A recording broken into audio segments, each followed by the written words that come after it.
기독교 강요 제14장 19번째. 마귀는 존재하는 실제. 우리는 앞에서 거룩한 천사들은 하나님이 사람들의 마음을 야기시키는 선한 영감 혹은 감동의 다름 아니라고 가르치는 천박한 철학에 대해서 논쟁한 바 있는데, 같은 취지에서 이곳에서는 마귀들을 단지 우리 육체로부터 우리 속으로 들어오는 악한 정서나 불안에 불과하다는 시시콜콜한 말을 하는 자들을 반박해야 할 필요가 있다. 성경의 적잖은 증언들이 충분하리만큼 이 문제를 분명히 밝히고 있으므로 우리는 이를 간략하게 다룰 수 있다. 먼저 자기 주의를 지키지 아니하고 타락한 그들이 더러운 영들이나 배교한 천사들이라고 불리고 있는 바, 이러한 이름들은 그 자체로 그들이 지각과 지성에 부여된 마음이나 영이라고 일컬어지는 것들로부터 단지 마음의 감동이나 성향에 그치지 않음을 충분히 표현하고 있다. 마찬가지로 그리스도와 요한 두 분 그 외에 의해서 하나님의 자녀들과 마귀의 자녀들을 서로 비교되고 있는 바, 만약 마귀라는 이름이 악한 영감을 뜻하는 데 지나지 않는다면 이러한 비교가 사리에 맞지 않을 것 아닌가. 이에 관해 요한은 마귀는 처음부터 범죄함이라 라고 하여 훨씬 더 명백한 무엇을 덧붙인다. 또 유다가 천사장 미가엘이 마귀와 다투어 변론할 때에 라고 소개할 때 그는 분명 선한 천사를 악하고 패역한 천사와 대립시키고 있다. 이는 우리가 욥의 역사를 통하여 읽게 되는 사탄이 거룩한 천사들과 함께 계신 하나님 앞에 나타났다는 사실과 부합한다. 더욱이 마귀들이 하나님의 심판으로부터 처음 느끼기 시작하여 부활 시에 가장 현저하게 느끼게 될 형벌에 대하여 가장 뚜렷하게 언급하고 있는 본문들이 여기 있다. 다윗의 아들이여, 때가 이르기 전에 우리를 괴롭게 하려고 오셨나이까?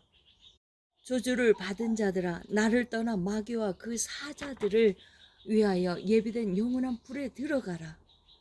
하나님이 자기 천사들을 용서하지 아니하시고 지옥에 던져 어두운 구덩이에 두어 영원한 저주 때까지 지키게 하셨느니라. 만약 마귀들이 존재하지 않는다면 그들에게 영원한 심판이 정해져 있고 그들을 위하여 불이 준비되어 있고 그들이 그리스도의 영광에 의해 지금 고통을 당하고 고난을 받고 있다는 말들이 얼마나 사리에 맞지 않을 것인가. 이러한 사안들은 주님의 말씀에 대한 믿음을 지니고 있는 사람들 가운데는 논쟁의 여지도 없지만, 새로운 것이 아니면 아무것도 흡족해하지 않는 저 천박한 사색가들 가운데는 성경의 증언들이 거의 유익이 없다. 이러한 점에서 내가 보기에 나는 여기에서 내가 원한 것, 곧 불안한 사람들이 그들 자신과 그들보다 단순한 다른 사람들을 혼란에 빠뜨리는 광기를 물리치도록 경건한 마음이 교훈을 얻게 하는 일을 했던 것 같다. 그뿐 아니라 이러한 오류에 빠져든 사람들이 자기들은 어떤 적도 없다고 생각하면서 그 적에 더욱 해이하고 부주의하게 맞서지 않도록 하기 위하여 이 문제를 다루는 것이 가치가 있었다. 20번째. 말씀과 성령으로 만물을 무로부터 창조. 한편 가장 아름다운 이 극장에 명백히 드러나 손쉽게 만날 수 있는 하나님의 작품들을 경건하게 즐기는 것을 부끄러워 말자. 내가 다른 곳에서 말했듯이 우리가 눈을 돌려 사방 어느 곳을 바라보건 우리가 마주치는 모든 것은 하나님의 작품들임을 기억하고, 동시에 하나님이 그것들을 창조하신 목적이 무엇이었는지에 대하여 경건한 사상을 가지고 숙고하는 것이 비록 믿음의 증례로서 으뜸은 아니라고 해도 자연의 질서에 있어서는 첫 번째가 된다. 그러므로 하나님을 아는 것이 우리에게 어떤 유익이 있는지를 참 믿음을 가지고 이해하기 위해서는 모세에 의해서 간단히 기술되었고 이후에는 거룩한 사람들, 특히 바실리오스나 아므로시오스에 의해서 무엇보다 상세하게 설명된 우주 창조의 역사에 대해서 먼저 파악하는 것이 중요하다.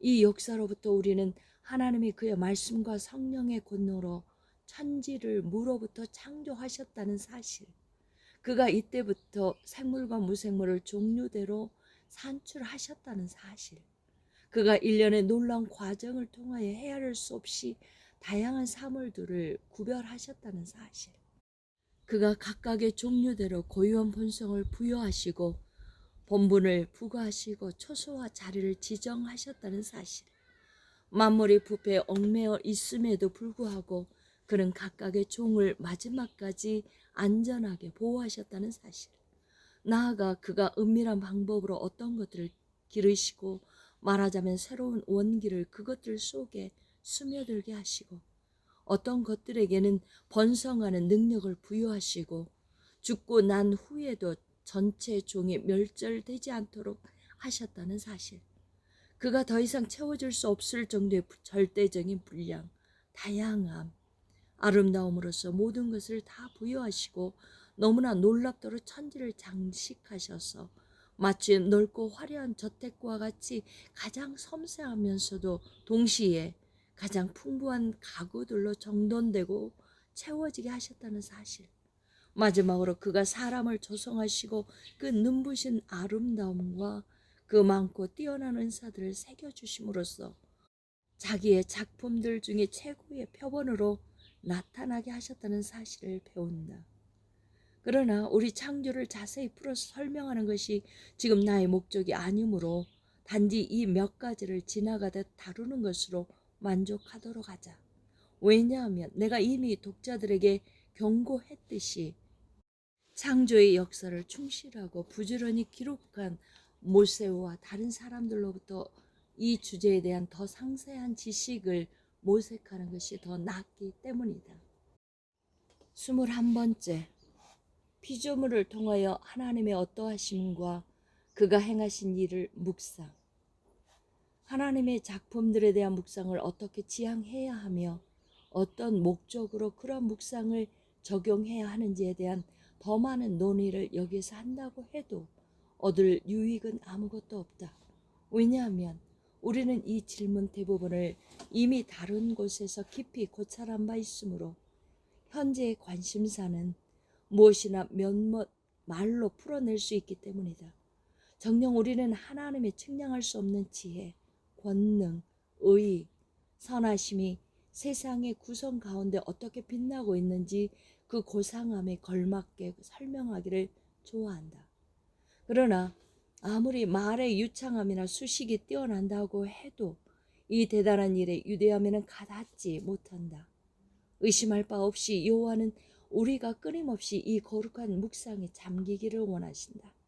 그리하여 우리가 모든 피조물을 마치 거울과 같이 여겨 그 자신의 지혜, 의, 선하심, 권세 무한한 부여함을 관조할 때 단지 도망치듯이 눈을 돌려 쭉 훑어보아서는 안 되며, 말하자면 곧 사라지고 마는 직관으로 그렇게 해서는 안 되며, 오랫동안 머무르며 생각하고 진지하고 충실하게 마음속에 새기고 반복해서 기억을 떠올려야 한다. 그러나 여기에서 우리가 의도하는 것은 지혜에 이르는 가르침에 있기 때문에 장광설을 요구하는 것들은 지나치는 것이 적절하다.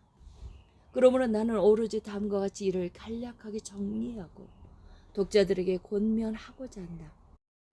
만약 먼저 그들이 배은망덕하게 하나님이 자기의 피조물들 가운데 제시하는 명백한 능력들을 무사려와 망각으로 지나치지 않고 우주적 규범을 쫓고 다음으로 그들이 그 규범을 자기들에게 적용하여 자기들의 마음 자체가 깊은 영향을 받게 되는 것을 배우게 된다면 그들은 하나님이 천지의 창조주시라는 사실을 참 믿음을 가지고 이해하고 있다는 것이다. 이 규범의 첫 번째 부분은 하늘에 있는 성군을 더 아름다운 무엇을 상상할 수 없는 그런 놀라운 질서로 배치하시고 배열하시고 꼭 맞게 하신 위대한 예술가를 깊이 생각할 때 예증된다.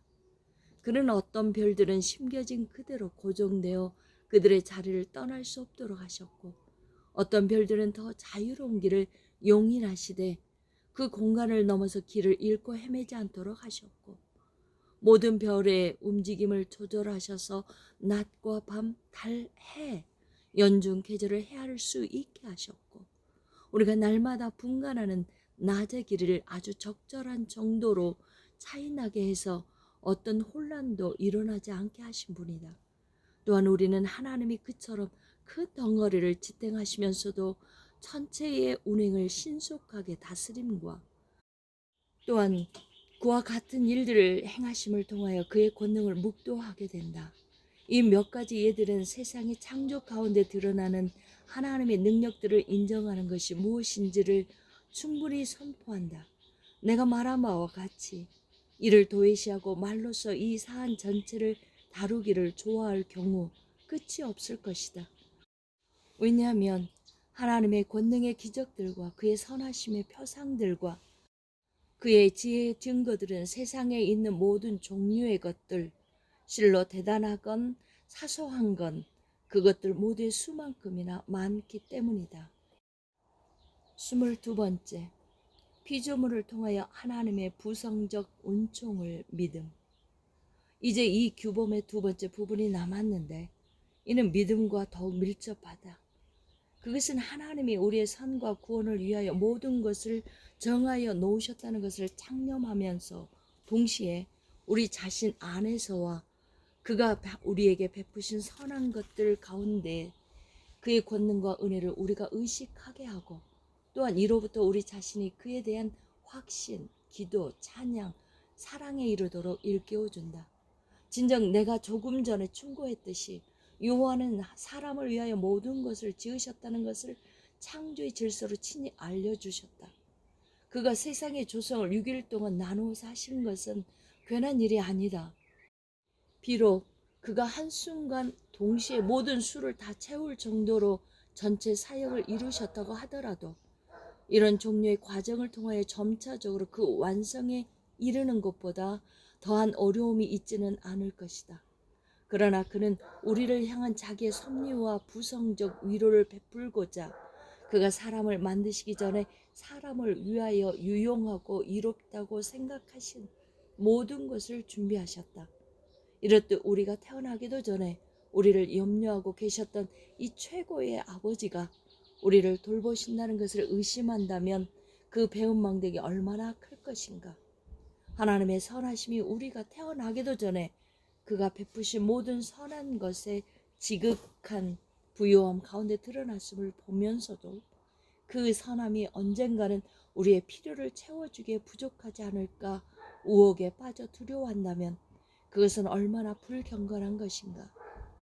우리가 모세로부터 듣듯이 하나님의 후하심으로 말미암아 세계에 있는 것들이 모두 우리에게 속한다. 하나님이 이렇게 행하신 것은 선물이라는 허울뿐인 이름으로 우리를 조롱하고자 하심이 아니었다. 그러므로 우리의 복리에 관한 한 필요한 것은 그 무엇도 우리에게 부족하지 않을 것이다.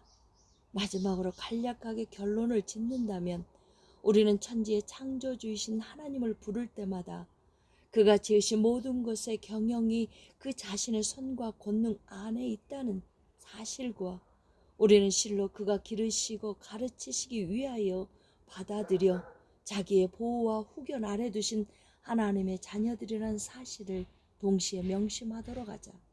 그러므로 우리는 모든 선한 것의 총체를 그 한 분에게서 기대해야 하며 그가 결코 우리의 구원을 위하여 필요한 것이 결핍되게 우리를 방치하지 않으신다는 것을 확실히 소망해야 하며 우리의 소망을 그 외에 다른 이에게 두어서는 안 된다. 그러므로 무엇이든 갈망하는 것을 얻으려면 우리의 소원이 그에게 향하여 있어야 하고 우리가 받는 것이 무엇이든 그것의 열매는 그의 은총이라는 사실을 인식하고 그에게 감사하는 가운데 이를 고백해야 한다. 그리하여 그의 선하심과 자애에 더할 나위 없는 달콤함에 이끌리어 우리 마음을 다하여 그를 사랑하고 그에게 예배드려야 한다.